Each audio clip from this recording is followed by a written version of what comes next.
देखिए, खुशहाल पाकिस्तान बनने की घड़ी इमरान खान साहब ने रियल्टर्स को दी है, ठीक है, जिसमें इन्होंने सब्सिडी जो दी है और जो टैक्स पे कमी की है, वो एक हमारे लिए रियल एस्टेट्स के लिए बड़ा अच्छा चार्मिंग प्लान है। जिसकी वजह से देखिए अब पाकिस्तान की इकॉनमी, मैं नहीं कहता कि बहुत अच्छी हो गई है, मगर पैसा कुछ बाहर निकला है, जिसकी वजह से रियल्टर्स में, रियल एस्टेट्स के डिपार्टमेंट में, कंस्ट्रक्शन के डिपार्टमेंट में अच्छे काम शुरू हो गए हैं। वरना आज से हम 4 महीने पहले चले जाएँ कोरोना के टाइम में, तो बिल्कुल अजीब सी हालत थी, मतलब बिल्डर्स में भी, रियल्टर्स में भी कि काम नहीं है, बिज़नेस नहीं है, क्या करेंगे, कैसे करेंगे। तो एक अच्छा ये कहते हैं कि जी अच्छी उम्मीद हमें दिलाई है इमरान खान साहब ने टैक्स के कमी करके। देखिए जी, हुकूमत को मैं यही कहूँगा और मेरा उनसे अपील यही है कि देखिए हमारी जो इकॉनमी है उसको बेहतर बनाने के लिए अच्छे इक़दाम करें,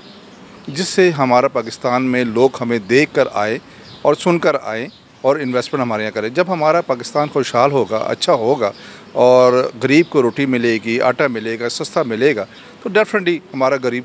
भी ठीक होगा और उसी तरह से पाकिस्तान खुशहाल भी बनेगा। तो ये अगर जिस दिन हो गया तो हमें किसी को बुलाने की ज़रूरत नहीं है, लोग हमें देख के खुद ब खुद आएंगे।